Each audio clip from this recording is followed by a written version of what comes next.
in the work that we do around public health largely would be our work in shaping young people's perception on taking control of their health, especially their sexual and reproductive health.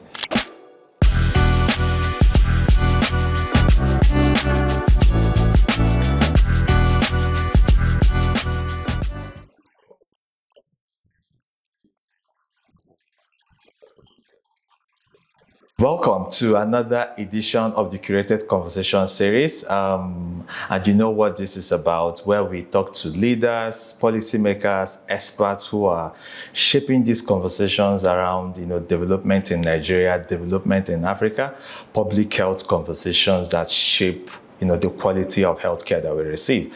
That's essentially why we curate these conversations at Nigeria Health Watch, because we strongly believe that the solutions don't lie in one location, right? So the idea is talk to these leaders, get learnings from what they are doing so that we can also promote cross-learning.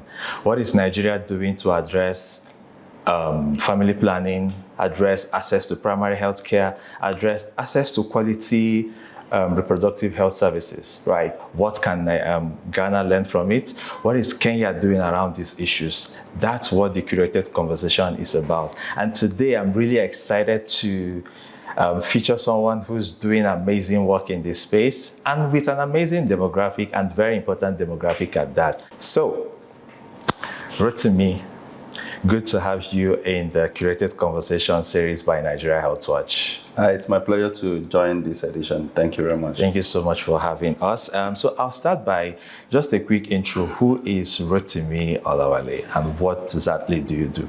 Well, my name is Rotimi Olawale. I work as the Executive Director at Youth of Africa. Youth of Africa is a non-profit based in Abuja for programs for the continent, for the African continent, in terms of youth development on specific themes. We have thematic area on education, where we advocate for improved access and quality of education for girls and also for young people generally. Secondly, we have a portfolio on health where we look at sexual and reproductive health of young people. We also focus on harmful practices, including female genital mutilation, where we've run a big campaign in Nigeria, in 9+ countries in Africa.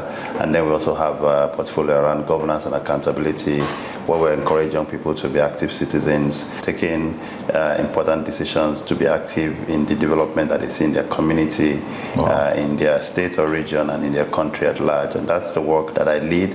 In Youth of Africa. I moved from being a youth advocate myself, sometimes joined protests on the streets back in the days, but I've moved more into policy spaces, working with government, international partners to see how we can better shape policies for young people in Africa. Thank you so much for that elaborate intro. And I like that you mentioned, you said something about back in the day, right? Because a lot of times people see all this, amazing work, which is really a lot, all the scope of what Youth of Africa does, but they don't really understand the backstory, how it started, what inspired it, and what led to, where you are now. Yes, it's still an ongoing story because you're still growing and evolving, but really, can you share a bit of your background, a bit about your background and the journey that led to creating Youth of Africa? What drives this? What continues to drive the mission, and how it, has continued to evolve, especially around intersecting all of this with the public health space? Yeah, when I tell this story, I always like to reflect back to my first engagement with the non-profit space, being a youth. I remember I was in secondary school between 1996 and 1999. A teacher walks into my class, I think it was SS1 or SS2, calls a number of names, I think about 5 of us in that specific class. I think in total they selected 20 students across a number of classes. Just came and said, 1, 2, 3, 4, 5 of you, please come with me. And I was one of the 5. I didn't know what it was. They took us into another classroom that has been emptied out. And then we sat there, and then somebody comes up and then they said, the 20 of you will take part in a peer education training for the next 3 days or 4 days on HIV/AIDS. HIV/AIDS, I know very little about HIV/AIDS then. And so we sat an NGO had organized that program in partnership with the state government. And so they trained us in our school, and they said, now at the end of the training, you guys are peer educators. I'm like, okay, peer educators, what am I supposed to do? And the interesting thing about this is that donors support programs, NGOs go into community, they do programs. Sometimes a 1-year program, you write reports, show impact, and you go. And then there are unintended consequences that linger on in the community and can foster over time. That was the first time I got interested in things like that. I learned a lot during that 3-day training program in my community, in my school then. And that interested me to build on it, to seek out and learn more about what it is to influence my peers. Yeah. What role can I play? I began to see that I'm not just an onlooker or a participant. I can be involved in shaping and influencing youth within my immediate community. And so when I went into the university, I set up a club on campus with my friends. And guess what? We were educating young people on campus about HIV and AIDS. And then we did many other things, including ICTs and stuff. And we started venturing into attending conferences and building our skills and capacity. And then I also learned about volunteering for other nonprofits, and then I put myself out and volunteered for other nonprofits. And that's how it all began. I gained experiences. I then started to participate within the youth movement in Nigeria and on the African continent. And when I finished university, I did some work with a few nonprofits before I ventured out to say, I think I've gained enough experience within the youth ecosystem. I have to use that experience to build a platform that allows young people to express themselves, gain skills and knowledge, but also take part in decision that shapes their lives generally. And that's how everything started. Interesting. Wow, really interesting. I was going to ask the year this happened, but maybe some people have an idea of how old you are. There's no big. I know that I'm not sure if I was in SS1 or 2. Yeah. And I know I was in senior secondary school between 96 and 99. I wrote WAEC in 99. Most Nigerians will not forget the year they wrote WAEC. That's what I'm very sure. I wrote WAEC in 1999, the entrance examination into university or thereabout in 1999. So I'm sure it's either 97. My best guess would be 1997 when I did that peer education training. Interesting. So I know you work across, sectors, different issue areas, but speaking about specifically about public health issues, what are some of the issues or challenges around public health that Youth of Africa focuses on or tries to address? And what are some of the strategies that you deploy in order to address this? And if I can slot in another there, what are you learning or have you learned in this mix of strategies that you use in the work that you do? Yeah, I think that in the work that we do around public health largely would be our work in shaping young people's perception on taking control of their health, especially their sexual and reproductive health, understanding their bodies, how their bodies function, knowing to let young people know that they are normal, people that are going to have desires, they're going to have urges and stuff like that. And so how do you take informed decisions around that? We've also done some work around harmful practices. Largely our work has focused on female genital mutilation. And so our view is first, the way that Youth of Africa works is we understand that policies can help to shape people's behaviors and narration. So first, how does government get the policy right? Do they understand the policies? Are they speaking to young people? So you'd see that many times when we're invited into policy spaces, we don't go alone. We want to consult young people. We want to bring young people into that discussion, into that conversation. Many times government is afraid to consult young people because young people can be rowdy, they can challenge government, they can challenge authorities. So that's one thing that we try to do. When we feel that the policy is right, then we go into how do we work with young people to build their capacity, to train them, to use them like I was used in 96 to 99 as peer educators to talk to their peers, to create a safe space for them to express themselves. And then finally, we're looking at behavioral change. We believe that behavioral change does not happen at once. If you tell people HIV/AIDS is real, Does that mean that they'll start using condom tomorrow? It does not necessarily translate, It takes time for behaviors to change. You also look at social norms. Social norms is difficult. COVID came, they said all of us should start wearing masks. We found it very uncomfortable at first, tying things on our noses, and then some of us, because of travel, we have to get jagged for COVID test. It was very uncomfortable. It took a while before we got used to those things, so it takes a while. And that's one of the challenges, understanding the funding cycle, donor cycle, many times 6 months, 1 year projects, but behavioral change can be more mid-term to long-term. And so that's one of the things that we've seen in our field, that it takes a while to change people's behavior, to change people's perception. There are ways, the levers you can move to nudge them in the right direction. But what we've also known is that when you use force, when you ban things, people rebel, especially young people. If you say, don't do this by force, and now a group of young people are not excited. Why are they saying I should not? I want to even do it. Let's see what will happen. Some people will not do it. Like, don't touch it, they won't touch. But there are a group of young people like, don't touch it. I want to touch and see what will happen. So you want to create a safe space for people to learn, fun environment for young people. Young people don't want to sit in boring lectures or seminars for hours on end. Attention span is getting lower and lower every day because of social media. Many things are competing for their attention. So how can you make it fun? How can you make it educative? How can you create a safe space for them to talk? Most young people don't like that adults talk down on them, give them instruction. They don't even want to know what they're thinking. So we create spaces for them to express themselves. We don't tell them this is wrong or this is right. We provide fact-based information. Sometimes they challenge us. Yeah. We create an environment to have games, to have fun, and then they learn using that. We've also tested by using entertainment. We've created a web series. Nigerians love Nollywood. They like to watch drama and that we've created 1 or 2 web series that look at the intersection of child marriage with female genital mutilation and also education. And a lot of people have learned using that medium, because they're watching a movie, they don't know that they're learning, picking stuff from these movies as they go. We know that movies are quite very powerful, because as I travel all over Africa, for instance, you meet people in Kenya, they say, oh, Nigerians and juju, because they see a lot of juju in our movies. And then it's very common. I go to meetings, I go where people say, Ogao. I'm like, where are you learning this from? But they're learning it from our movie. They say Igwe, they're learning it from a movie. But how can we flip that script and let the young people learn other things from our movies, not just the mannerisms of Nigerians? How can they learn social behavior?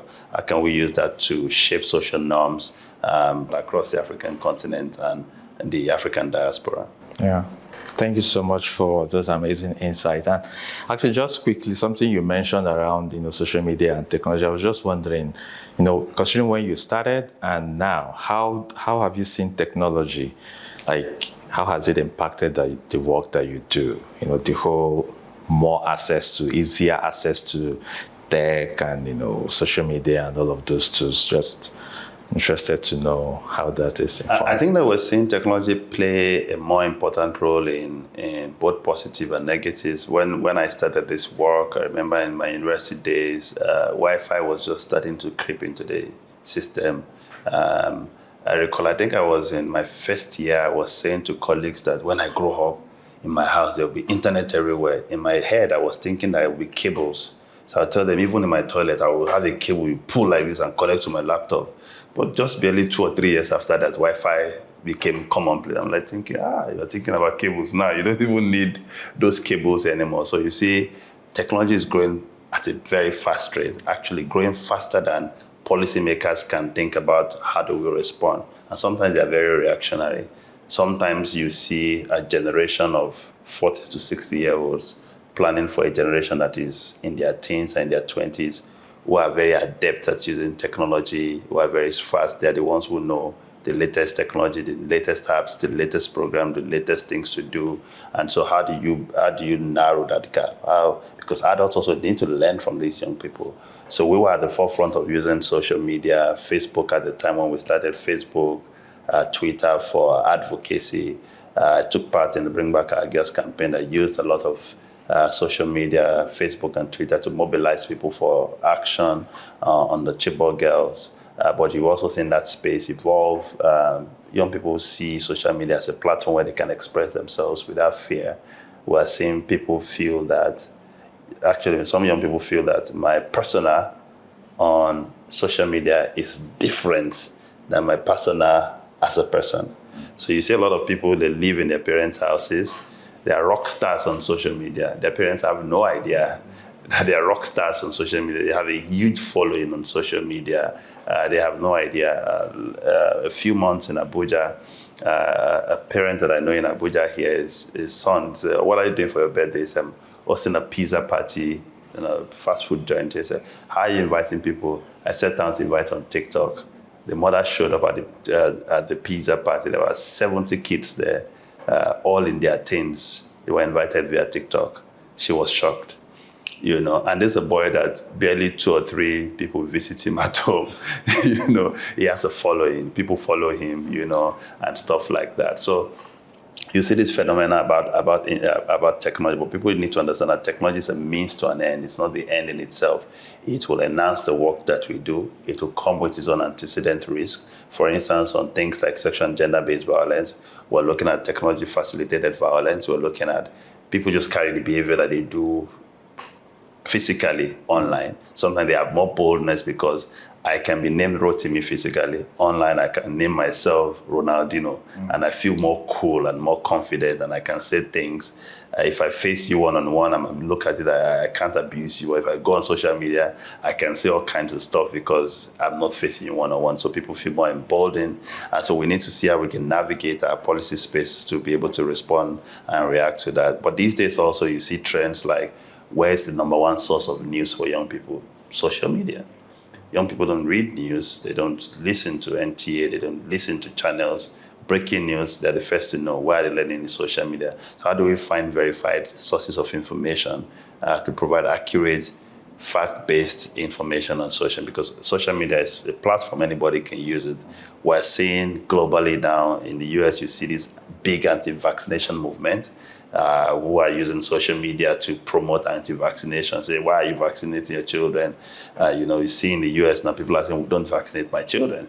We are promoting here that all children should be vaccinated, and some people are saying, no, we don't want vaccines anymore. So you need to be constantly monitoring these trends and seeing how can we use that as a force for good. And that's some of the things that we do at Youth of Africa. Actually, that's a whole conversation on its own. But I'm glad that you were able to share those quick insights around how technology is has continued to evolve and impact the work, but also on young people and their potential to drive growth in the continent. I think in a recent BBC interview, the president of Africa Development Bank, Hakimomi Adesina, says something that's quite insightful, that the future of Africa's youth lies on the continent, and that was a very really profound statement. I'm just curious to know, in your experience, how do you think we can bridge that gap, especially when it comes to engaging young people in public health decision making? And it's something they've also mentioned earlier. How can Nigeria apply this vision, keeping in mind that young people are the future, right? And they have the potential to really drive change in the country. So how do we make sure that vision is applied, or that thinking is applied when we are engaging around public health decision making issues? Well, the first thing I would like to say is that I've come to realize that talent is evenly distributed. Talented people are everywhere in the world, from the smallest villages to the smallest countries, to countries like Nigeria. I don't think there are more talented people in America than Nigeria, or in Denmark than Gambia, or in Sweden than Ghana. Talent is evenly distributed. The difference is opportunities, right? So if a child is born in Sweden today, and the same child is born in, let me use where I grew up, in Elisha, what opportunities are they exposed to? Who would first play with a computer? Who would first go into a coding school? Who would first go into a high quality education?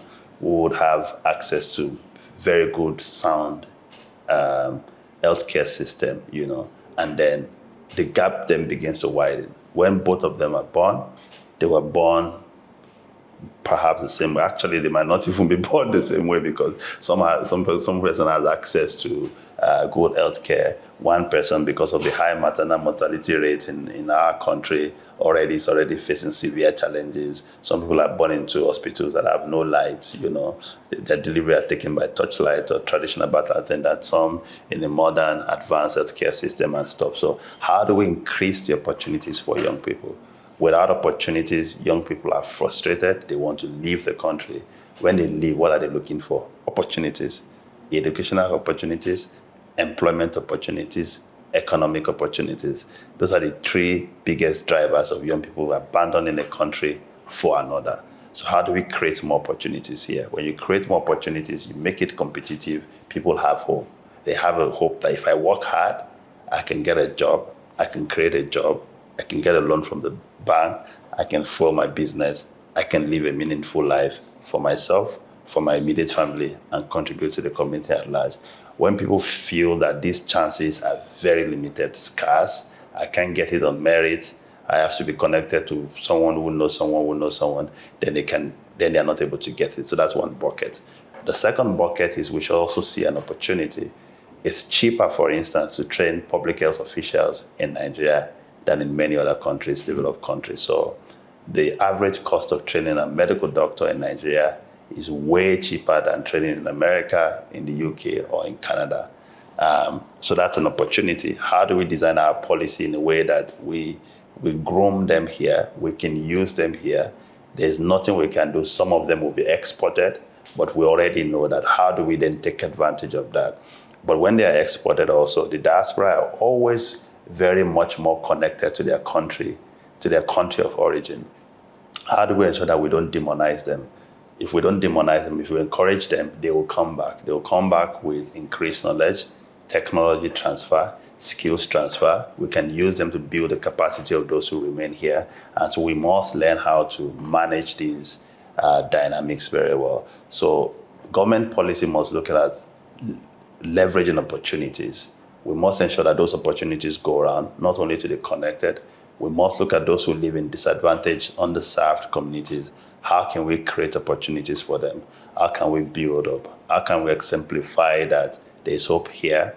A young person from anywhere can make something happen. And that's why in many advanced countries, they want to build that hope. Oh, the son of an immigrant can become a senator, can be a president, can do that. It's deliberate. They're showing you also can do it. If X can do it, you can also do it. So how do we create such kinds of opportunities to motivate young people in Nigeria? And I think that's where government needs to play a big role in leveling it. I think education is very important. We must continue to invest in public education. The quality of our public education is currently low. Without that, we can't build anything significant on it. So we must build a solid foundation for people where public education has good quality, and whatever people build on it, whether they go the vocational routes, they go into academics for it, they're able to build something meaningful for it. And I think if we do these building blocks, young people in Africa are able to power the continent. Nigerians are very hardworking, they're very energetic. I think Nigerians' energy alone is enough to energize the entire continent. We are enterprising, we have the population. Nigerians have dominated or are currently dominating the entertainment space, music, movies, fashion. Anywhere we go on the continent, both of us are wearing our Nigerian attire. People are attracted to it. They want to buy it. They want to wear similar things. But I think we can dominate other space. We're dominating technology also at the moment, but we have the opportunity to dominate many more sectors. If those opportunities are expanded, we pour in resources to support young people, we would see that Nigerians will be able to take that, innovate, and lead in many sectors. Thank you so much. I mean, that's really profound. And my takeaway there is really it's important to engage. That engagement is key. Create those opportunities, because at the end of the day, what we're driving at is how do we retain them? How do we make sure that, yes, we export some, like you said, we export, but also create the channel for them to give back. But essentially, we also want to retain a lot more of them, especially when it comes to the public health space, where we are seeing a lot of the popular Japa, situation. Yeah. But yeah, that's really useful. So in terms of all of the things that you do, I know you've done quite a lot since you started. Which one would you say you are especially proud of, right? What impact did it create, and what key lessons did you take away from the experience? So one experience I've learned in the course of my career, and I feel that has led to some of the things that now drive the work that we do now. It's a combination of learning as we do. One is that nonprofits can't replace government. We should understand that. At best, we're demonstrating to government what is possible at a small scale, and hoping that we can then use that to influence policy for government to do more. So even if we get all the money in the world that we can mobilize, we are not able to replace government. So we must force government, we must cajole government, we must advocate for government to do its work. And we're seeing it with this recent tectonic shift in the funding landscape, that this funding model is not sustainable. So what if one country says, I'm no longer interested in supporting work in your country? What happens? Would all of these social services provided by nonprofits suddenly collapse? Will people who are malnourished, underserved, relying on life-saving drugs, would they die as a result of having no access? So at best we can exemplify. The work that we do best is when we're able to influence government policy. Policy is passed, and we see the policy has a multiplier effect on a bigger number of people than Youth of Africa can reach. When I see those kind of opportunities, or when I see that happens, I'm always very excited. Sometimes policy can be frustrating, as you know.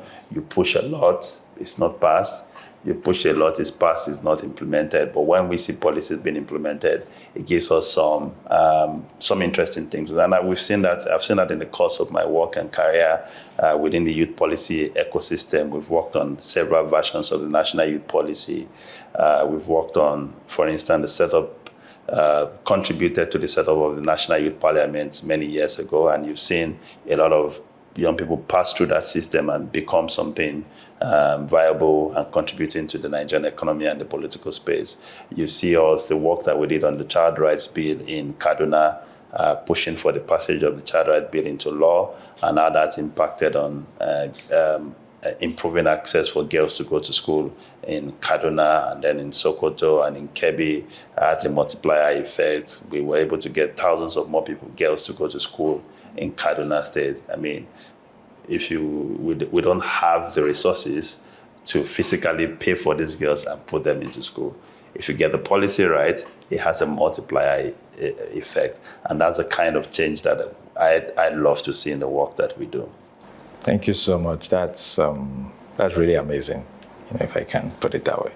Well, so finally, as we wrap up, imagining leading a youth-driven movement, like you said, they are energetic, sometimes they want to go with, they have their own minds and all, and it's not always very easy to, shape or, put towards a particular direction. So I imagine it won't be very easy, but I'm also curious to know what keeps you going. You, the team, the leadership, but you especially, and what gives you hope about the future of, in this case, public health in Nigeria, and youth-focused especially. Well, I think that what keeps me going is that over time we see the results of the work that we do. We meet young people all over the continent who have benefited from our work. I just got back from Kampala in Uganda, attending a meeting. And one young lady, when she heard Youth of Africa, she came to me and said, my first opportunity to travel out of Uganda for a workshop was an opportunity I saw in Youth of Africa. I applied, I was selected, I didn't know anyone. I didn't even have a passport. I told them I didn't have a passport. They said they would pay for my passport. And then they flew me to Kigali for a 3-day training. And that started my work. And that has led to the work where I currently work. That's why I was hired, because I have these skills. And I was so very happy, because if you do this work, you will plant seeds across the continent. Those seeds will germinate, will turn into something beautiful. And we hope that we'll make the world a better place. We'll make Africa a continent that we're proud of. We want to see the continent safe, secure. We want to see that we build resilience against diseases. We want to see that we have the capacity internally to support any health challenge or any emergencies that we see. We don't want people to parachute into our country as so-called experts. We know that we have local experts. We can build this expert. African, in the spirit of brotherhood, we can support each other when there are emergencies and we can respond to it. We want a world where young people can dream, they can aspire. We can send them to space or even to Mars. They can contribute in making Nigeria a safe, equal society. We want to see the inequality in our society reduce, and that the children of the poor can aspire to leadership in the private sector, in the public space. And we want to see a place where we don't need to lock our doors because our cities are safe. We're not afraid to travel by road or fear of being kidnapped, but we can continue to see a flourishing nation. If we see that, I think our job is well done, and we can continue to look forward to prosperity. Thank you so much, Rotimi, for having us and featuring in this edition of Curated Conversation by Nigeria Health Watch. Thank you very much for having me, and the pleasure is mine.